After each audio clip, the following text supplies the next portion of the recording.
सत श्री अकाल जी, मैं अनुराग शर्मा डेली पोस्ट पंजाबी देख रहे दर्शकों का स्वागत है। दोस्तों, जिस तरह के तुसीं अक्सर ही सुनते हो, अक्सर ही देखते हो कि कोई व्यक्ति कोई गोल्ड मैडल जित के आंदा तो वो बहुत प्रसिद्धि हो जाती है, वो चंद दिनों सरकारी नौकरी भी लग जाता और ਵੱਡੇ ਵੱਡੇ इनाम ਜਿਹੜੇ पुरस्कार ਜਿਹੜੇ उसनों मिलते हैं उस दे नाल ਉਹਦੀ ਜ਼ਿੰਦਗੀ बहुत आलीशान हो जाती है, बहुत वधिया हो जाती है, होनी भी चाहिए है क्योंकि एक प्लेयर बहुत मेहनत करके गोल्ड मैडल तक पहुँचता, उसकी जिंदगी लग जाती है, पूरी जान लगानी पै जाती है एक गोल्ड मैडल हासिल करने लई। मैं तुहानूं दसदा कि अज मैं एक अजिहे गोल्ड मैडलिस्ट नाल तुहानूं मिलान जा रहा जिन्हां कोल 3 के 4 गोल्ड मैडल ने, पर आलीशान जिंदगी वाली गल इत्थे नहीं टुकदी। आलीशान तो छड्डो, 2 रोटी 2 वक्त की रोटी लई उस मोहताज व्यक्ति नाल मिलान जा रहा जिसने देश नूं बड़ा नाम दिता और अपनी जिंदगी फिर भी संघर्ष दे विच जीनी पै रही है। मिलावांगा तुहानूं पटियाला शहर दे अमृत कौर दे नाल, जिन्हां ने अपने टाइम दे विच 4-4 गोल्ड मैडल जिते हैं, पर अज उन्होंने अपनी जिंदगी बतीत करने लई, जिंदगी छड्डो 2 वक्त की रोटी खाने लई या अपने छोटे छोटे मासूम बच्चों को पालन लई इन्नी मेहनत कर रही, सोच भी नहीं सकता की मेहनत करनी पै रही है। उन्होंने गल करांगे। पहला तुहानूं दिखाने हैं अमृत कौर दी यह दुकान है छोटी जी। सो यही समान वेचते हैं, इसकी होम डिलीवरी भी दिंदे हैं और घर घर जाके लोगों के कोल समान पहुँचाते हैं साइकिल के उत्ते। नाल उन्हां दे 12 साल का बच्चा जिहड़ा उन्हां दे नाल मेहनत करदा। सो अंदर चलते हैं, गलबात करते हैं अमृत कौर जी नाल, जिन्हां ने कि गोल्ड मैडल जिते है। सो असी अमृत कौर जी के घर पहुंचे हैं, जिन्हां दा 2 कमरिਆਂ का घर है, शुरू होंदे खत्म हो जाता। बाहर इन्होंने दुकान बनाई है, एक ये कमरा इन्हों को रहने लई, उधरले पासे रसोई आ, रहन सहन नूं थां बनाई है, पर इत्थे भी माल रखा है। तुहानूं मिला दईए अमृत कौर जी नाल। पहलां तुहानूं इंट्रोडक्शन दे दईए।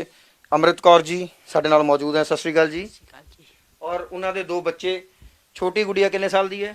ये 5 साल दी है जी। अच्छा, तो ये बेटा कितने साल का है? ये 12 साल का है जी। 12 साल का। हाँ जी। यही बच्चा जो तुहाडे नाल मदद करदा साइकिल ये मदद करता है जी। सवेरे उठदा 5:30 बजे मेरे नाल जांदा जी। ब्रेडा बेच के असी 10 बजे घर वापस आने हैं जी।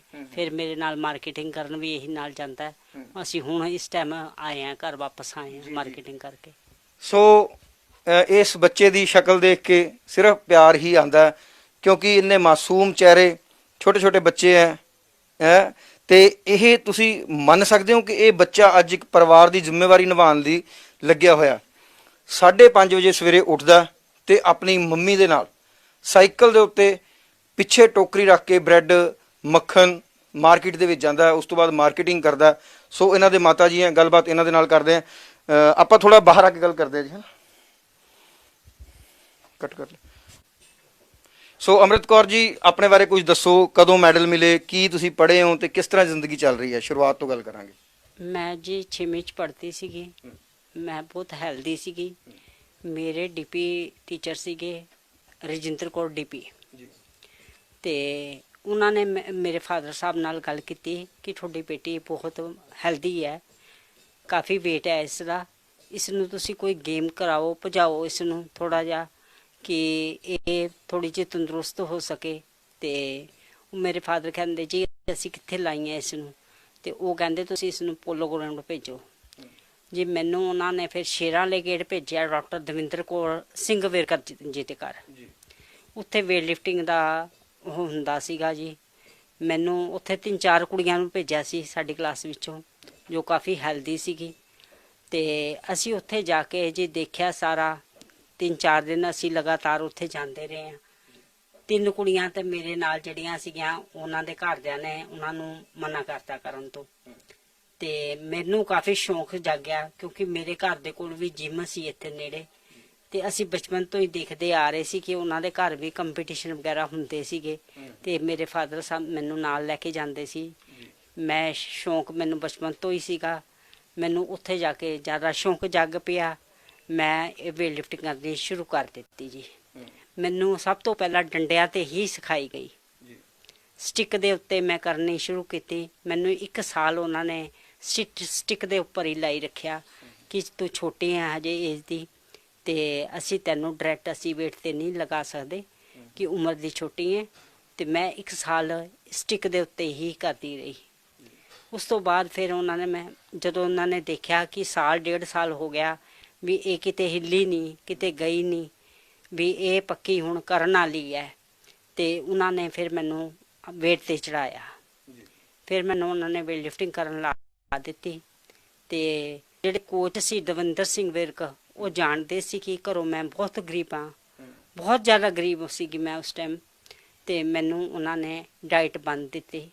ਉਹ ਆਪ ਆਪਣੇ ਕੋਲੋਂ ਡਾਈਟ ਦਿੰਦੇ ਸੀ ਮੈਨੂੰ।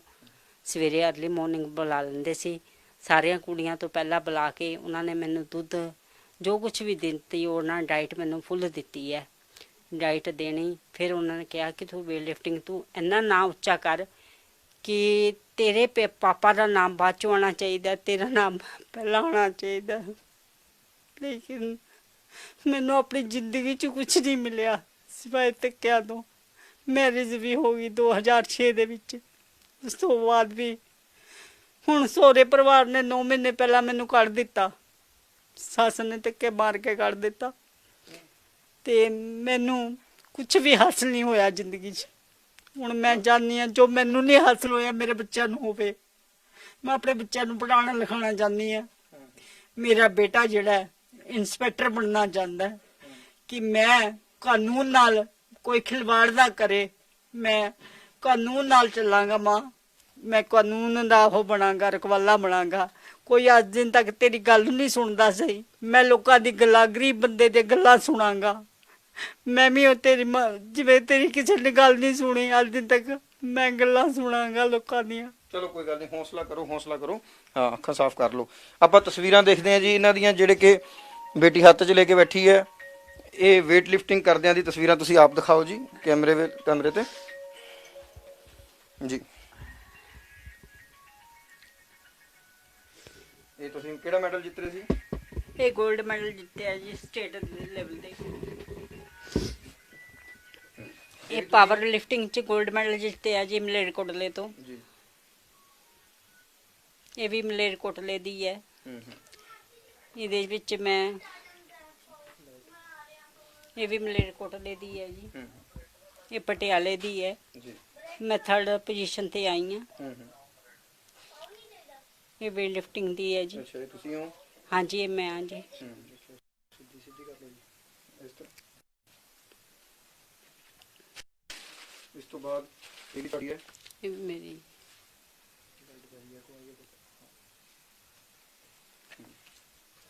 ਸੋ ਇਹ ਤਸਵੀਰਾਂ ਜਿਹੜੀਆਂ ਅਸੀਂ ਦੇਖ ਰਹੇ ਹਾਂ, ਇਹ ਅੰਮ੍ਰਿਤ ਕੌਰ ਜੀ ਨੇ ਮੈਡਲ ਜਿੱਤਦੇ ਹੋਏ ਦੀਆਂ ਤਸਵੀਰਾਂ। ਇਹ ਮੈਡਲ ਇੱਥੇ ਹੀ ਪਏ ਹੈ। ਹਾਂਜੀ, ਇੱਥੇ। ਸੋ ਇਸ ਵਕਤ ਇਹ ਮੈਡਲ ਇਸ ਕਾਨਸ ਤੇ ਨੇ, ਕਿਉਂਕਿ ਹੁਣ ਕੀ ਪਿਆਰ ਰਹਿਣਾ ਜਦੋਂ ਕਿਸਮਤ 'ਚ ਇੰਨੇ ਧੱਕੇ ਪੈ ਗਏ ਆ, ਤਾਂ ਇਸ ਕਰਕੇ ਮੈਡਲਾਂ ਨੂੰ ਹੁਣ ਮਿੱਟੀ ਧੂਲ ਜਿਹੜੀ ਹੈ ਇਹਨਾਂ ਤੇ ਚੜ ਰਹੀ ਹੈ। ਸੋ ਅੰਮ੍ਰਿਤ ਜੀ, ਜਿਸ ਤਰ੍ਹਾਂ ਤੁਸੀਂ ਪਰਿਵਾਰ ਦੀ ਗੱਲ ਕਰ ਰਹੇ ਸੀ, ਮੈਰਿਜ ਦੀ ਗੱਲ ਕਰ ਰਹੇ ਸੀ, ਕੀ ਕਾਰਨ ਬਣਿਆ ਕਿ ਫਿਰ ਤੁਹਾਨੂੰ ਘਰ ਆਉਣਾ ਪੈ ਗਿਆ? ਮੇਰੇ ਹਸਬੰਡ ਜੋ ਸੀ ਜੇ ਸਮੈਕ ਪੀਂਦੇ ਸੀਗੇ, ਨਸ਼ੇ ਪੱਤੇ ਕਰਦੇ ਸੀਗੇ, ਉਹ ਡਰਿੰਕ ਕਰਦੇ ਸੀਗੇ। ਮੈਨੂੰ ਖਰਚਾ ਪਾਣੀ ਬਿਲਕੁਲ ਨਹੀਂ ਦਿੰਦੇ ਸੀਗੇ, ਨਾ ਹੀ ਮੈਨੂੰ ਉਹ ਕੰਮ ਕਰਨ ਦਿੰਦੇ ਸੀ। ਮੈਂ ਸ਼ਹਿਨਾਜ਼ ਹੁਸੈਨ ਦਾ ਵੀ ਕੀਤਾ ਹੋਇਆ ਜੀ। ਮੈਂ ਪਾਰਲਰ ਦਾ ਵੀ ਕੰਮ ਕਰਦੀ ਹਾਂ, ਜਾਣਦੀ ਹਾਂ। ਲੇਕਿਨ ਮੇਰੀ ਸੱਸ ਨੇ ਕਿਹਾ ਕਿ ਮੈਂ ਤਾਂ ਅੰਮ੍ਰਿਤ ਛਕਿਆ ਹੋਇਆ, ਮੈਂ ਇਹ ਕੰਮ ਨਹੀਂ ਕਰਨ ਦਿੰਦੀ। ਮੈਂ ਇੱਕ ਸੰਸਥਾ ਦੇ ਨਾਲ ਜੁੜ ਗਈ ਜਿੱਥੇ ਮੈਂ ਰੋਟੀ ਪਕਾਉਣ ਦਾ, ਲੰਗਰ ਪਕਾਉਣ ਦਾ ਵੀ ਕੰਮ ਕਰਦੀ ਰਹੀ ਹਾਂ। ਉਹਨਾਂ ਦੇ ਘਰ ਮੈਂ ਕੰਮ ਕਰਦੀ ਸੀਗੀ, ਭਾਂਡੇ ਵਗੈਰਾ ਵੀ ਮਾਂਜਦੀ ਰਹੀ ਹਾਂ। ਕਰੋਨਾ ਦੀ ਡਾਊਨਲੋਡ ਕਰਕੇ ਉਹਨਾਂ ਨੇ ਮੈਨੂੰ ਕੰਮ ਤੋਂ ਹਟਾ ਦਿੱਤਾ। ਸੰਗਤ ਨਹੀਂ ਆਉਂਦੀ ਸੀ, ਫਿਰ ਕੋਈ ਕੰਮ ਨਹੀਂ ਰਿਹਾ। ਫਿਰ ਮੈਂ ਬਰੈਡਾਂ ਦਾ ਕੰਮ ਸ਼ੁਰੂ ਕਰ ਦਿੱਤਾ ਕਿ ਚਲੋ ਹੋਰ ਨਹੀਂ ਤਾਂ ਆਪਣੇ ਬੱਚੇ ਦੇ ਦੇਖ ਰੇਖ ਲਈ ਮੈਂ ਬਰੈਡਾਂ ਦਾ ਕੰਮ ਹੀ ਸ਼ੁਰੂ ਕਰ ਦਿੱਤਾ, ਜਿਸ ਦੇ ਵਿੱਚ ਮੈਨੂੰ 50-60 ਰੁਪਏ, ਕਦੀ 100 ਰੁਪਇਆ ਮੈਨੂੰ ਬਚਾ ਹੋ ਜਾਂਦਾ ਹੈ। ਮਤਲਬ ਕਹਿ ਦਈਏ ਕਿ ਜਦੋਂ ਕਿਸਮਤ ਕਿਸੇ ਦੀ ਖਰਾਬ ਹੁੰਦੀ ਹੈ ਜਾਂ ਕਿਸਮਤ ਕਿਸੇ ਨੂੰ ਮਾਰਦੀ ਹੈ ਤਾਂ ਇਸ ਤਰ੍ਹਾਂ ਮਾਰਦੀ ਹੈ। ਪਹਿਲਾਂ ਪਿਤਾ ਜੀ ਪਾਕਿਸਤਾਨ ਤੋਂ ਆਏ, ਉਹ ਹੈਂਡੀਕੈਪਟ ਸੀ, ਅੱਤ ਦੀ ਗਰੀਬੀ ਝੇਲਦੇ ਹੋਏ ਫਿਰ ਵੀ ਅੰਮ੍ਰਿਤ ਕੌਰ ਨੇ ਹਿੰਮਤ ਨਾ ਹਾਰੀ, ਪੜ੍ਹਾਈ ਦੇ ਵਿੱਚ ਵੀ ਵਧੀਆ ਰਹੇ ਔਰ ਗੇਮ ਕੀਤੀ, ਗੇਮ ਦੇ ਵਿੱਚ ਵੀ ਕਈ ਮੈਡਲ ਜਿੱਤੇ। ਤੇ ਉਸ ਤੋਂ ਬਾਅਦ ਵਿਆਹ ਇੱਕ ਸੁਪਨਾ ਹੁੰਦਾ, ਕੁੜੀ ਦਾ, ਮਾਂ-ਬਾਪ ਦਾ ਸੁਪਨਾ ਹੁੰਦਾ ਵੀ ਵਿਆਹ ਤੋਂ ਬਾਅਦ ਜ਼ਿੰਦਗੀ ਬਦਲ ਜਾਊਗੀ। ਪਰ ਇਹਨਾਂ ਦੀ ਜ਼ਿੰਦਗੀ ਫਿਰ ਉਹੀ ਕਿਸਮਤ ਆ ਕੇ ਅੱਗੇ ਖੜ ਗਈ। ਉਸਨੇ ਫਿਰ ਜਿਹੜਾ ਹੈ ਇਹਨਾਂ ਦੀ ਕਿਸਮਤ 'ਚ ਧੱਕੇ ਲਿਖਤੇ, ਪਰਿਵਾਰ ਨਹੀਂ ਚੰਗਾ ਮਿਲਿਆ, 2 ਮਾਸੂਮ ਬੱਚੇ, ਇੰਨੇ ਪਿਆਰੇ ਪਿਆਰੇ ਬੱਚੇ ਹੈ। ਸੋ ਇਹਨਾਂ ਨੂੰ ਵੀ ਵਿਚਾਰਿਆਂ ਨੂੰ ਜਹਿਦ ਕਰਨੀ ਪੈ ਰਹੀ ਹੈ ਜੀਵਨ ਦੇ ਲਈ। ਸੋ ਕਿਹੜੇ ਕਿਹੜੇ ਮੈਡਲ ਮਿਲੇ ਜੀ ਤੁਹਾਨੂੰ? ਮੈਨੂੰ ਜੀ ਇੰਟਰਵਿਸਟ ਵਿੱਚੋਂ ਮਿਲਿਆ ਮੈਡਲ, 4 ਮੈਡਲ 골ਡ ਮੈਡਲ ਮਿਲੇ ਨੇ ਮੈਨੂੰ। ਮੈਂ ਇੰਟਰਵਿਸਟ ਜੀ ਦੀ ਰਿਕਾਰਡਰ ਹਾਂ, ਮੇਰਾ ਹਜੇ ਤੱਕ ਵੀ ਰਿਕਾਰਡ ਹੈ ਉੱਥੇ ਇੰਟਰਵਿਸਟ ਵਿੱਚ। ਤੇ ਮੈਂ ਵੇਟ ਲਿਫਟਿੰਗ ਦੀ ਵੀ ਇੰਟਰਨੈਸ਼ਨਲ ਪਲੇਅਰ ਹਾਂ। ਮੇਰਾ ਜਰਮਨ ਦੇ ਵਿੱਚ ਸਿਲੈਕਸ਼ਨ ਹੋਈ ਸੀਗੀ, ਲੇਕਿਨ ਮੈਂ ਉੱਥੇ ਜਾ ਨਹੀਂ ਪਾਈ ਕਿਉਂਕਿ ਉਹਨਾਂ ਨੇ 1,10,000 ਰੁਪਇਆ ਉਸ ਟਾਈਮ ਮੰਗਿਆ ਸੀਗਾ, ਜੋ ਮੇਰੇ ਕੋਲ ਨਹੀਂ ਸੀਗਾ। ਮੈਂ ਉੱਥੇ ਜਾ ਨਹੀਂ ਪਾਈ। ਮਜਬੂਰੀ ਬੰਦੇ ਨੂੰ ਕਦੇ ਉੱਪਰ ਉੱਠਣ ਹੀ ਨਹੀਂ ਦਿੰਦੀ। ਜਰਮਨ ਦੇ ਵਿੱਚ ਸਿਲੈਕਸ਼ਨ ਹੋਈ, ਇੰਟਰਨੈਸ਼ਨਲ ਲੈਵਲ ਦੇ ਪਲੇਅਰ, ਤੇ ਸਿਰਫ ਟਿਕਟ ਨਾ ਹੋਣ ਕਰਕੇ ਜਾ ਨਹੀਂ ਸਕੇ। ਕਦੇ ਕੋਈ ਨੌਕਰੀ ਵਗੈਰਾ ਮਿਲੀ ਇਸ ਨੂੰ ਲੈ ਕੇ, ਕੋਈ ਨੌਕਰੀ ਮਿਲੀ ਹੋਵੇ ਜਾਂ ਕੋਈ ਸਰਕਾਰ ਵੱਲੋਂ ਕੁਝ ਆਮਦਨ ਦਾ ਜ਼ਰੀਆ, ਕੋਈ ਪੈਨਸ਼ਨ ਜਾਂ ਕੋਈ ਰਿਵਾਰਡ ਮਿਲਿਆ ਹੋਵੇ? ਕੁਝ ਨਹੀਂ ਮਿਲਿਆ ਜੀ, ਮੈਨੂੰ ਅੱਜ ਦਿਨ ਤੱਕ ਕੁਝ ਨਹੀਂ ਮਿਲਿਆ ਹੈਗਾ। ਤੇ ਫਿਰ ਇਹ ਜਿਵੇਂ ਹੁਣ ਤੁਸੀਂ ਆਪ ਵੀ ਸਾਈਕਲ ਦੇ, ਤੁਹਾਨੂੰ ਦੱਸਦਾ ਦਰਸ਼ਕੋ, ਇਸ ਧੁੱਪ ਦੇ ਵਿੱਚ, ਛਾਂ ਦੇ ਵਿੱਚ, ਮੀਂਹ ਦੇ ਵਿੱਚ, ਬਰਸਾਤ ਦੇ ਵਿੱਚ, ਅੰਮ੍ਰਿਤ ਕੌਰ ਜੀ ਖੁਦ ਤੇ ਇਹਨਾਂ ਦਾ 12 ਸਾਲ ਦਾ ਮਾਸੂਮ ਬੱਚਾ ਜੋ ਇੱਥੇ ਬੈਠਾ ਸੀ, ਇਹ ਦੋਨੋਂ 2 ਸਾਈਕਲਾਂ ਦੇ ਉੱਤੇ ਟੋਕਰਾ ਭਰ ਕੇ ਪਿੱਛੇ ਬ੍ਰੈਡ, ਉਹਦੇ ਵਿੱਚ ਬਟਰ, ਉਹਦੇ ਵਿੱਚ ਕੋਲਡ ਡਰਿੰਕਸ, ਪਾਓ, ਜੋ ਵੀ ਕੋਈ ਲੋਕ ਮੰਗਾਉਂਦੇ ਆ ਉਹ ਇਹ ਲੈ ਕੇ ਸਵੇਰੇ 5:30-6 ਵਜੇ ਘਰੋਂ ਨਿਕਲਦੇ ਆ, ਡੋਰ ਟੂ ਡੋਰ ਉਹਨੂੰ ਸਪਲਾਈ ਕਰਦੇ ਆ ਤਾਂ ਜੋ ਸ਼ਾਮ ਨੂੰ 50-60-100 ਰੁਪਏ ਦੀ ਦਿਹਾੜੀ ਪਵੇ ਤੇ ਇਹ ਆਪਣੇ 2 ਬੱਚਿਆਂ ਸਮੇਤ ਆਪ ਰੋਟੀ ਪਾਣੀ ਦਾ ਇੰਤਜ਼ਾਮ ਕਰ ਸਕਣ। ਤੇ ਬੱਚਿਆਂ ਨੂੰ ਪੜ੍ਹਾਉਣਾ ਜਾਂ ਘਰ ਨੂੰ ਠੀਕ ਕਰਨਾ ਤਾਂ ਬਹੁਤ ਪਰਾਂ ਦੀ ਗੱਲ ਹੈ। ਸੋ ਬੱਚਿਆਂ ਨੂੰ ਕਿਸ ਤਰ੍ਹਾਂ ਪੜ੍ਹਾ ਰਹੇ ਹੋ? ਹੁਣ ਕਿਹੜੀ ਕਲਾਸਾਂ ਦੇ ਵਿੱਚ ਹੈਗੇ ਜਵਾਬ? ਮੇਰੇ ਬੇਟੀ UKG ਚ ਹੋਈ ਹੈ ਜੀ ਹੁਣ, ਤੇ ਬੇਟਾ ਮੇਰਾ 7ਵੀਂ ਚ ਹੋਇਆ ਜੀ। ਮੈਂ ਹਜੇ ਤੱਕ ਤਾਂ ਕੋਈ ਮੇਰਾ ਹੋ ਨਹੀਂ ਹੈ ਕਿ ਮੈਂ ਇਹਨਾਂ ਨੂੰ ਕੁਝ ਕਰਾ ਸਕਾਂ, ਪੜ੍ਹਾ ਸਕਾਂ। ਮੇਰਾ ਹਜੇ ਕੋਈ ਹੈਲਪ ਨਹੀਂ, ਕੋਈ ਕੁਝ ਨਹੀਂ। ਮੈਨੂੰ ਪ੍ਰਿੰਸੀਪਲ ਮੈਡਮ ਨੇ ਬੁਲਾਇਆ ਸੀ ਜੀ ਉੱਥੇ, ਕਹਿੰਦੇ ਜੀ 2 ਮਹੀਨੇ ਦੀ ਫੀਸ ਭਰ ਦਿਓ। ਮੈਂ ਕਿਹਾ ਮੈਡਮ ਜੀ ਮੇਰੀ ਤਾਂ ਨੌਕਰੀ ਵੀ ਹਟ ਗਈ, ਮੈਂ ਤਾਂ ਰੋਟੀ ਖਾਣੋਂ ਵੀ ਗਈ ਹੋਈ ਹਾਂ, ਮੇਰੇ ਤਾਂ ਗੁਜ਼ਾਰਾ ਤੱਕ ਨਹੀਂ ਹੋ ਰਿਹਾ, ਮੈਂ ਫੀਸ ਕਿੱਥੋਂ ਭਰ ਦਾਂਗੀ? ਇੱਕ ਪਾਸੇ ਕਿਸਮਤ ਦੀ ਮਾਰ, ਦੂਜੇ ਪਾਸੇ ਲਾਕਡਾਊਨ ਦੀ ਮਾਰ, ਇਹ ਕਰੋਨਾ ਵਾਇਰਸ ਦੀ ਮਾਰ। ਕਰੋਨਾ ਨੇ ਵੀ ਇਹਨਾਂ ਨਾਲ ਘੱਟ ਨਹੀਂ ਕੀਤੀ, ਇਸ ਲਾਕਡਾਊਨ ਨੇ ਵੀ ਇਹਨਾਂ ਨਾਲ ਘੱਟ ਨਹੀਂ ਕੀਤੀ, ਬਲਕਿ ਉਹ ਸਕੂਲਾਂ ਨੂੰ ਵੀ ਚਾਹੀਦਾ ਕਿ ਅਜਿਹੇ ਬੰਦਿਆਂ ਤੋਂ ਫੀਸਾਂ ਮੰਗਦੇ ਆ ਜੋ ਅੱਜ ਰੋਟੀ ਤੋਂ ਮੁਹਤਾਜ ਹੋਏ ਪਏ ਆ, ਆਪਣੇ 2 ਵਕਤ ਦੀ ਰੋਟੀ ਖਾਣ ਲਈ ਇਹਨਾਂ ਨੂੰ ਹਰ ਰੋਜ਼ 50-60 ਘਰਾਂ ਦੇ ਵਿੱਚ ਦਰਵਾਜ਼ੇ ਖੜਕਾਉਣੇ ਪੈ ਰਹੇ ਆ। ਤੇ ਸਕੂਲ ਵਾਲਿਆਂ ਨੂੰ ਚਾਹੀਦਾ ਕਿ ਅਜਿਹੇ ਲੋਕਾਂ ਨੂੰ ਤਾਂ ਘੱਟੋ ਘੱਟ ਮਾਫ ਕਰ ਦੇਣ, ਤਾਂ ਇਹਨਾਂ ਲੋਕ ਘੱਟੋ ਘੱਟ ਇਹ ਫੀਸ ਕਰਕੇ ਤਾਂ ਨਾ ਪਰੇਸ਼ਾਨ ਹੋਣ। ਸੋ ਕੀ ਸੁਪਨਾ ਹੈ? ਕਿਉਂਕਿ ਹਰੇਕ ਮਾਂ ਦਾ ਸੁਪਨਾ ਹੁੰਦਾ ਜੋ ਮੈਂ ਹੰਡਾਇਆ ਮੇਰੇ ਬੱਚੇ ਨਾਲ ਹੰਡਾਣ। ਕੀ ਬਣਾਉਣਾ ਚਾਹੁੰਦੇ ਹੋ ਆਪਣੇ ਬੱਚਿਆਂ ਨੂੰ? ਮੇਰਾ ਬੱਚਾ ਜੀ, ਬੇਟਾ ਮੇਰਾ ਇੰਸਪੈਕਟਰ ਬਣਨਾ ਚਾਹੁੰਦਾ ਹੈ। ਉਹ ਕਹਿੰਦਾ ਮੈਂ ਜੋ ਮਾਂ ਤੂੰ ਕਾਨੂੰਨ ਨਾਲ ਲੜਿਆ, ਤੇਰੇ ਨਾਲ ਹੋਇਆ, ਉਹ ਮੈਂ ਕਿਸੇ ਹੋਰ ਦੀ ਧੀ ਭੈਣ ਨਾਲ ਨਹੀਂ ਹੋਣ ਦੇਵਾਂਗਾ। ਮੈਂ ਹਰ ਇੱਕ ਦੀ ਗੱਲ ਸੁਣਾਂਗਾ, ਮੈਂ ਕਾਨੂੰਨ ਨਾਲ ਉਹ ਗੱਲ ਕਰਾਂਗਾ, ਮੈਂ ਕਾਨੂੰਨ ਤੋਂ ਉੱਪਰ ਹੋ ਕੇ ਉੱਠ ਕੇ ਉਹ ਕੰਮ ਕਰਾਂਗਾ ਕਿ ਦੁਨੀਆ ਦੇਖੇਗੀ ਕਿ ਹਾਂ ਵੀ ਇੰਸਪੈਕਟਰ ਵੀ ਹੁੰਦੇ ਨੇ, ਚੰਗੇ ਬੰਦੇ ਵੀ ਹੁੰਦੇ ਨੇ ਦੁਨੀਆ ਵਿੱਚ ਜਿਹੜੇ ਕੰਮ ਕਰਦੇ ਨੇ। ਕੋਈ ਤੇ ਇਹੋ ਜਿਹੇ ਬੰਦੇ ਮਿਲ ਜਾਣ ਤੇ ਦੁਨੀਆ ਸਵਰ ਜਾਂਦੀ ਹੈ। ਕਿ ਵੀ ਕਹਿੰਦਾ ਮੈਂ ਦੁਨੀਆ ਨੂੰ ਸਵਾਰਾਂਗਾ। ਕਿੰਨਾ ਕੰਮ ਕਰਨਾ ਪੈਂਦਾ? 5:30 ਵਜੇ ਤੁਸੀਂ ਨਿਕਲਦੇ ਹੋ ਘਰੋਂ, ਤੁਸੀਂ ਤੇ ਤੁਹਾਡਾ ਬੇਟਾ, ਤੇ ਕਿੰਨੇ ਘਰਾਂ ਦੇ ਵਿੱਚ ਜਾਂਦੇ ਹੋ? ਉਸ ਤੋਂ ਬਾਅਦ ਕੀ ਕਰਦੇ ਹੋ? ਕੀ ਦਿਨਚਰਿਆ ਰਹਿੰਦੀ ਹੈ? ਮੈਂ ਜੀ ਸਵੇਰੇ 10 ਵਜੇ ਤੱਕ 10-10:30 ਵਜੇ ਵਾਪਸ ਆਉਂਦੀ ਹਾਂ। ਫਿਰ ਬੱਚਿਆਂ ਨੂੰ ਨਾਸ਼ਤਾ ਬਣਾ ਕੇ ਦਿੰਦੀ ਹਾਂ। ਨਾਸ਼ਤਾ ਬਣਾਉਣ ਤੋਂ ਬਾਅਦ ਫਿਰ ਅਸੀਂ ਮਾਰਕੀਟ 'ਚ ਚਲੇ ਜਾਂਦੇ ਹਾਂ, ਬਰੈਡਾਂ ਵਗੈਰਾ ਲੈਣ ਜਾਂਦੇ ਹਾਂ।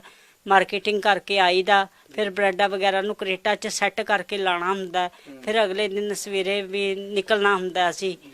ਤੇ ਫਿਰ ਬਸ ਸ਼ਾਮ ਦੇ ਟਾਈਮ ਤਾਂ ਮੈਂ ਇੱਥੇ ਬੱਚਿਆਂ ਦਾ ਜਿਹੜਾ ਥੋੜ੍ਹਾ ਬਹੁਤਾ ਸਮਾਨ ਲੈ ਜਾਂਦੇ, ਖਾਣ ਪੀਣ ਦਾ ਸਮਾਨ ਰੱਖਿਆ ਹੋਇਆ, ਤੇ ਇੱਥੇ ਬੱਚੇ ਲੈ ਜਾਂਦੇ ਨੇ, ਖਾਣ ਪੀਣ ਦਾ ਸਮਾਨ ਲੈ ਜਾਂਦੇ ਨੇ। ਤੇ ਸੋ ਬੜੀ ਹੀ ਜ਼ਿੰਦਗੀ ਨੂੰ ਧੱਕਾ ਦੇਣ ਵਾਲੀ ਗੱਲ ਹੋਈ ਹੈ, ਕਿਉਂਕਿ 5 ਵਜੇ ਆਪ ਤੇ ਆਪਣੇ 12 ਸਾਲ ਦੇ ਬੱਚੇ ਨੂੰ ਲੈ ਕੇ ਨਿਕਲਣਾ, ਘਰ ਘਰ ਜਾ ਕੇ ਜਿਹੜਾ ਹੈ ਸਮਾਨ ਦੇਣਾ, ਉਸ ਤੋਂ ਬਾਅਦ ਦੁਪਹਿਰੇ ਨੂੰ ਆ ਕੇ ਮਾਰਕੀਟਿੰਗ ਕਰਨੀ, ਸਮਾਨ ਵੇਚਣਾ ਦੁਕਾਨਾਂ ਦੇ ਉੱਤੇ, ਉਸ ਤੋਂ ਬਾਅਦ ਸਮਾਨ ਪੈਕ ਕਰਨਾ, ਖਰੀਦ ਕੇ ਲਿਆਉਣਾ ਕਿ ਅਗਲੇ ਦਿਨ ਫਿਰ ਜਿਹੜਾ ਹੈ ਸਵੇਰੇ ਨਿਕਲਣਾ। ਸੋ ਇਸ ਤਰ੍ਹਾਂ ਇੰਨੀ ਮਿਹਨਤ, ਇੰਨੀ ਜੱਦੋ-ਜਹਿਦ, ਇੰਨੀ ਮੁਸ਼ੱਕਤ ਕਰਨ ਤੋਂ ਬਾਅਦ ਇਸ ਪਰਿਵਾਰ ਨੂੰ 2 ਟਾਈਮ ਦੀ ਰੋਟੀ ਮਸਾਂ ਨਸੀਬ ਹੁੰਦੀ ਹੈ। ਤੇ ਪੜ੍ਹਨਾ ਲਿਖਣਾ ਜਾਂ ਅੱਛਾ ਜੀਵਨ ਦਾ ਸੁਪਨਾ ਦੇਖਣਾ ਤਾਂ ਬਹੁਤ ਦੂਰ ਦੀ ਗੱਲ ਹੈ।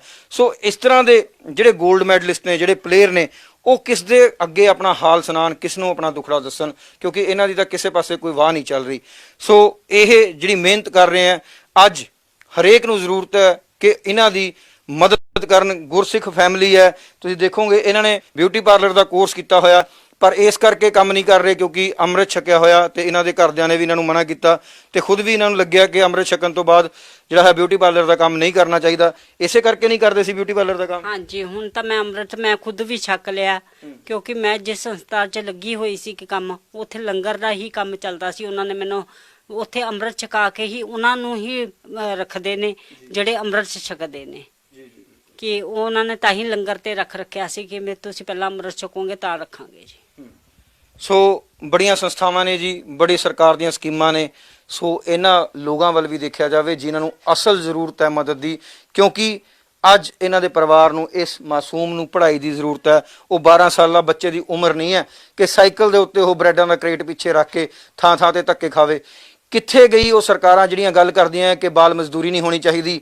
ਇੱਥੇ ਤਾਂ ਮਾਂ ਤੇ ਬੱਚਾ ਦੋਨੋਂ ਹੀ ਬਾਲ ਮਜ਼ਦੂਰੀ ਕਰਨ ਲਈ ਤਤਪਰ ਹੋਏ ਪਏ ਆ, ਕਿਉਂਕਿ ਉਹਨਾਂ ਦੇ ਘਰ ਦਾ ਰੋਟੀ ਦਾ ਜਿਹੜਾ ਹੈ ਗੁਜ਼ਾਰਾ ਇਹਨਾਂ ਦੇ 12 ਸਾਲ ਦੇ ਬੱਚੇ ਦੇ ਨਾਲ ਜਾਣ ਨਾਲ ਹੀ ਹੋਣਾ। ਇੱਕ ਮਾਂ ਨੂੰ ਜਾਣਾ ਪੈ ਰਿਹਾ, ਉਸ ਨੂੰ ਆਪਣੇ ਬੱਚੇ ਲਈ ਵੀ ਨਾਲ ਲੈ ਕੇ ਜਾਣਾ ਪੈਂਦਾ। ਕਿਸ ਤਰ੍ਹਾਂ ਲੱਗਦਾ ਜਦੋਂ ਇੱਕ ਬੱਚੇ ਨੂੰ ਤੁਸੀਂ ਦੇਖਦੇ ਹੋ ਵੀ ਸਾਈਕਲ ਕਰੇਟ ਬੰਨਿਆ ਹੋਇਆ, ਉਹਨੇ ਹੱਕ ਰਿਹਾ, ਕਿੱਥੇ ਤਾਂ 5 ਵਜੇ 6 ਵਜੇ ਬੱਚੇ ਘਰਾਂ ਦੇ ਵਿੱਚ ਠੰਡੀ ਹਵਾ ਦੇ ਵਿੱਚ ਸੋ ਰਹੇ ਆ, ਪੱਖੇ ਥੱਲੇ ਸੋ ਰਹੇ ਆ, ਤੇ ਤੁਹਾਡਾ ਮਾਸੂਮ ਬੱਚਾ ਤੁਹਾਡੇ ਨਾਲ ਧੁੱਪ ਦੇ ਵਿੱਚ ਦਰ ਠੋਕਰਾਂ ਖਾ ਰਿਹਾ। ਕੀ ਮਹਿਸੂਸ ਹੁੰਦਾ? ਕਈ ਵਾਰੀ ਤਾਂ ਬਹੁਤ ਹੁੰਦਾ, ਫਖਰ ਹੁੰਦਾ ਹੈ ਕਿ ਬੱਚਾ ਮੇਰਾ ਬੱਚਾ ਚਲੋ ਮੇਰੇ ਨਾਲ ਮਦਦ ਕਰ ਰਿਹਾ ਹੈ।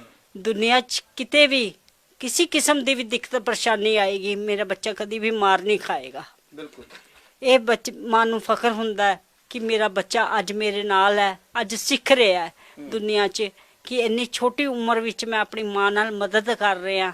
ਅੱਗੇ ਜਾ ਕੇ ਜ਼ਿੰਦਗੀ 'ਚ ਕਦੀ ਵੀ ਕਿਸੇ ਕਿਸਮ ਦੀ ਵੀ ਉਹਨੂੰ ਦਿੱਕਤ ਪਰੇਸ਼ਾਨੀ ਹੋਈ, ਪਰ ਕਦੇ ਇਹ ਵੀ ਲੱਗਦਾ ਹੈ ਕਿ ਉਹਦੇ ਖੇਡਣ ਖਾਣ ਦੇ ਦਿਨ ਹੈ, ਖੇਡਣ ਦੇ ਹੈ, ਹਨਾ, ਹੱਸਣਾ ਲੱਗਦਾ ਹੈ ਕਿ ਇਹਦੇ ਖਾਣ ਹੱਸਣ ਖੇਡਣ ਦੇ ਦਿਨ ਨੇ, ਪਰ ਉਹ ਇਸ ਟਾਈਮ ਮਜਬੂਰ ਆ ਮੈਂ ਕਿ ਉਸ ਨੂੰ ਦੇ ਨਹੀਂ ਸਕਦੀ ਉਹ ਚੀਜ਼ਾਂ ਮੈਂ। ਬਿਲਕੁਲ।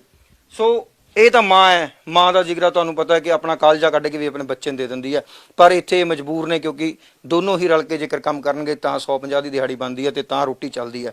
ਸੋ ਸਾਨੂੰ ਸਭ ਨੂੰ ਰਲ ਕੇ, ਸਰਕਾਰਾਂ ਨੂੰ ਰਲ ਕੇ ਮਦਦ ਕਰਨੀ ਚਾਹੀਦੀ ਹੈ ਕਿ ਉਸ ਮਾਸੂਮ ਤੋਂ ਉਸ ਦਾ ਬਚਪਨ ਨਾ ਖੋਇਆ ਜਾਵੇ, ਉਸ ਦੇ ਖੇਡਣ ਖਾਣ ਦੇ ਦਿਨ ਉਹਨੂੰ ਹੰਡਾਏ ਦਿੱਤੇ ਜਾਣ, ਬਲਕਿ ਉਸ ਨੂੰ ਮਿਹਨਤ ਕਰਨੀ ਪਵੇ, ਸਾਈਕਲਾਂ ਤੇ ਲੋਕਾਂ ਦੇ ਘਰਾਂ 'ਚ ਜਾਣਾ ਪਵੇ ਬ੍ਰੈਡ ਤੇ ਬਟਰ ਵੇਚਣ ਦੇ ਲਈ। ਇਹ ਮਾਸੂਮ ਦਾ ਕੀ ਕਸੂਰ ਹੈ ਜਿਸ ਨੂੰ ਹਜੇ ਇਹ ਵੀ ਨਹੀਂ ਪਤਾ ਵੀ ਕਿਹੜੇ ਖਿਡੌਣਿਆਂ ਨਾਲ ਖੇਡਣਾ ਤੇ ਕਿਸ ਤਰ੍ਹਾਂ ਜ਼ਿੰਦਗੀ ਨੂੰ ਬਤੀਤ ਕਰਨਾ। ਸੋ ਇਹ ਵੀ ਵਿਚਾਰੀ ਇਸ ਮਾਂ ਦੀ ਬਦਕਿਸਮਤੀ ਨੂੰ ਹੰਢਾ ਰਹੀ ਹੈ, ਕਿਉਂਕਿ ਮਾਂ ਨੇ ਕਿਹਾ ਕਿ ਮੇਰੀ ਤਾਂ ਕਿਸਮਤ ਹੀ ਮਾੜੀ ਹੈ। ਸੋ ਇਹ ਬੱਚਿਆਂ ਦੀ ਕਿਸਮਤ ਘੱਟੋ ਘੱਟ ਚੰਗੀ ਹੋਵੇ। ਜੇਕਰ ਕੋਈ ਸੰਸਥਾ ਸਾਡੀ ਇਸ ਵੀਡੀਓ ਨੂੰ ਦੇਖ ਰਹੀ ਹੈ ਤੇ ਅਸੀਂ ਉਹਨਾਂ ਨੂੰ ਗੁਜ਼ਾਰਿਸ਼ ਕਰਾਂਗੇ ਆਪਣੇ ਵੱਲੋਂ ਵੀ ਅਸਲ ਦਾਨ, ਅਸਲ ਮਿਹਨਤ ਇੱਥੇ ਕਰ ਰਹੇ ਆ ਲੋਕ, ਇਹਨਾਂ ਨੂੰ ਅਗਰ ਤੁਸੀਂ ਡੋਨੇਸ਼ਨ ਕਰਨਾ ਚਾਹੁੰਦੇ ਹੋ ਤਾਂ ਇਹਨਾਂ ਨੂੰ ਕਰੋ, ਤਾਂ ਜੋ ਇਹ ਬੱਚਿਆਂ ਨੂੰ ਪੜ੍ਹਾ ਸਕਣ, ਆਪਣਾ ਗੁਜ਼ਰ ਬਸ਼ਰ ਕਰ ਸਕਣ, ਕੋਈ ਅੱਛਾ ਕੰਮ ਕਰ ਸਕਣ, ਜਾ ਕੇ ਇਹਨਾਂ ਨੂੰ ਦਰ ਦੀਆਂ ਠੋਕਰਾਂ ਨਾ ਖਾਣੀਆਂ ਪੈਣ। ਬੱਚੀ ਨਾਲ ਗੱਲ ਕਰਕੇ ਦੇਖਦਾ ਅਗਰ ਗੱਲ ਕਰ ਸਕਦੀ। ਕੀ ਹਾਲ ਹੈ ਪੁੱਤ? ਠੀਕ ਆ। ਕੀ ਨਾਮ ਹੈ? ਜਸਮੀਤ ਕੌਰ। ਸਕੂਲ ਪੜ੍ਹਦੇ ਹੋ? ਅੱਛਾ ਲੱਗਦਾ ਪੜ੍ਹਨਾ? ਪੜ੍ਹਨਾ ਅੱਛਾ ਨਹੀਂ ਲੱਗਦਾ? ਖੇਲਣਾ ਅੱਛਾ ਲੱਗਦਾ? ਕੀ ਬਣਨਾ ਅੱਛਾ ਵੱਡੇ ਹੋ ਕੇ? ਮੈਡਮ ਬਣਨਾ? ਪੜ੍ਹਨਾ ਤਾਂ ਅੱਛਾ ਨਹੀਂ ਲੱਗਦਾ। ਅੱਛਾ ਮੰਮਾ ਜਿਸ ਤਰ੍ਹਾਂ ਤੁਸੀਂ ਪਲੇਅਰ ਬਣਨਾ, ਮੰਮਾ ਜਿਵੇਂ ਮੰਮਾ ਦੀ ਫੋਟੋ ਦੇਖ ਰਹੇ ਸੀ ਹੈ। ਚਲੋ ਛੋਟੀ ਬੱਚੀ ਆ ਜਾਓ, ਤੁਸੀਂ ਵੀ ਆਓ, ਆ ਜਾਓ ਇੱਥੇ ਆ ਜਾਓ। ਨਹੀਂ ਆ ਜਾਓ, ਤੁਸੀਂ ਆ ਜਾਓ, ਆ ਜਾਓ। ਕੀ ਨਾਮ ਹੈ ਪੁੱਤ? ਸਾਹਮਣੇ ਦੇਖੋ।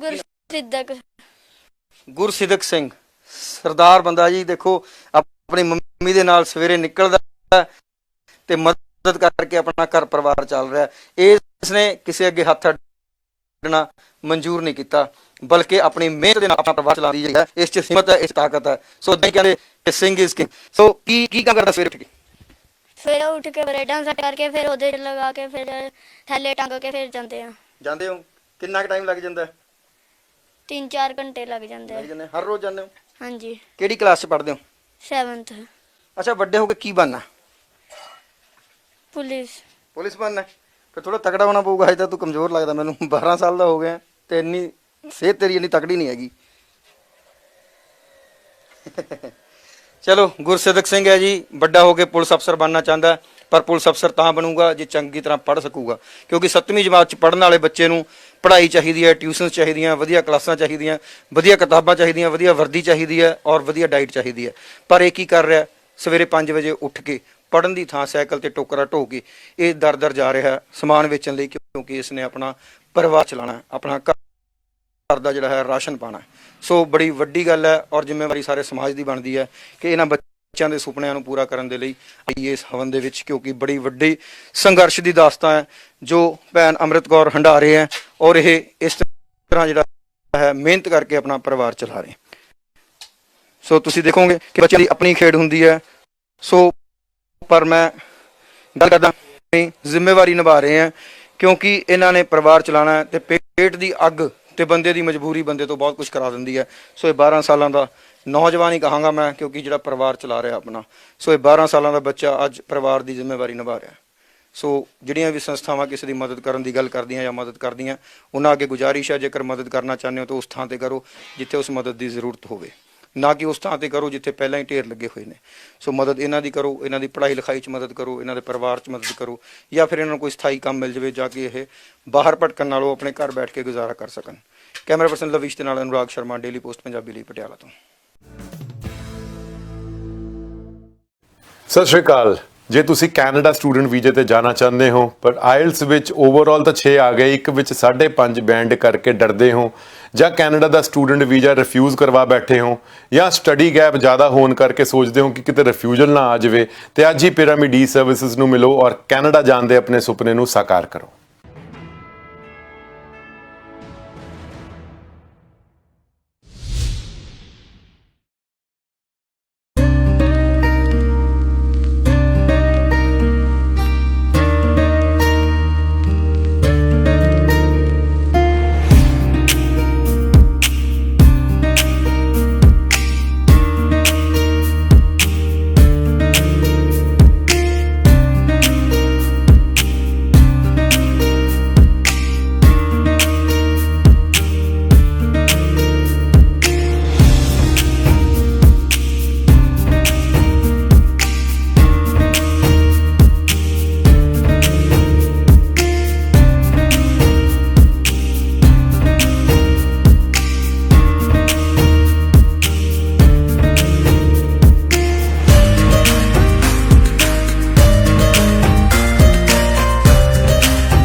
ਸਤਿ ਸ਼੍ਰੀ ਅਕਾਲ ਜੀ, ਮੈਂ ਅਨੁਰਾਗ ਸ਼ਰਮਾ, ਡੇਲੀ ਪੋਸਟ ਪੰਜਾਬੀ ਦੇਖ ਰਹੇ ਦਰਸ਼ਕਾਂ ਦਾ ਸਵਾਗਤ ਹੈ। ਦੋਸਤੋ, ਜਿਸ ਤਰ੍ਹਾਂ ਕਿ ਤੁਸੀਂ ਅਕਸਰ ਹੀ ਸੁਣਦੇ ਹੋ, ਅਕਸਰ ਹੀ ਦੇਖਦੇ ਹੋ ਕਿ ਕੋਈ ਵਿਅਕਤੀ ਕੋਈ 골ਡ ਮੈਡਲ ਜਿੱਤ ਕੇ ਆਉਂਦਾ ਤੇ ਉਹਦੀ ਬਹੁਤ ਪ੍ਰਸਿੱਧੀ ਹੋ ਜਾਂਦੀ ਹੈ। ਉਹ ਚੰਦ ਦਿਨਾਂ 'ਚ ਸਰਕਾਰੀ ਨੌਕਰੀ ਵੀ ਲੱਗ ਜਾਂਦਾ ਔਰ ਵੱਡੇ ਵੱਡੇ ਇਨਾਮ ਜਿਹੜੇ ਪੁਰਸਕਾਰ ਜਿਹੜੇ ਉਸ ਨੂੰ ਮਿਲਦੇ ਆ, ਉਸ ਦੇ ਨਾਲ ਉਹਦੀ ਜ਼ਿੰਦਗੀ ਬਹੁਤ ਆਲੀਸ਼ਾਨ ਹੋ ਜਾਂਦੀ ਹੈ, ਬਹੁਤ ਵਧੀਆ ਹੋ ਜਾਂਦੀ ਹੈ। ਹੋਣੀ ਵੀ ਚਾਹੀਦੀ ਹੈ, ਕਿਉਂਕਿ ਇੱਕ ਪਲੇਅਰ ਬਹੁਤ ਮਿਹਨਤ ਕਰਕੇ 골ਡ ਮੈਡਲ ਤੱਕ ਪਹੁੰਚਦਾ, ਉਸ ਦੀ ਜ਼ਿੰਦਗੀ ਲੱਗ ਜਾਂਦੀ ਹੈ, ਪੂਰੀ ਜਾਨ ਲਗਾਉਣੀ ਪੈ ਜਾਂਦੀ ਹੈ ਇੱਕ 골ਡ ਮੈਡਲ ਹਾਸਲ ਕਰਨ ਲਈ। ਮੈਂ ਤੁਹਾਨੂੰ ਦੱਸਦਾ ਕਿ ਅੱਜ ਮੈਂ ਇੱਕ ਅਜਿਹੇ 골ਡ ਮੈਡਲਿਸਟ ਨਾਲ ਤੁਹਾਨੂੰ ਮਿਲਾਉਣ ਜਾ ਰਿਹਾ ਜਿਨ੍ਹਾਂ ਕੋਲ 3 ਕਿ 4 골ਡ ਮੈਡਲ ਨੇ, ਪਰ ਆਲੀਸ਼ਾਨ ਜ਼ਿੰਦਗੀ ਵਾਲੀ ਗੱਲ ਇੱਥੇ ਨਹੀਂ ਟੁਕਦੀ। ਆਲੀਸ਼ਾਨ ਤਾਂ ਛੱਡੋ, 2 ਵਕਤ ਦੀ ਰੋਟੀ ਲਈ ਉਸ ਮੁਹਤਾਜ ਵਿਅਕਤੀ ਨਾਲ ਮਿਲਾਉਣ ਜਾ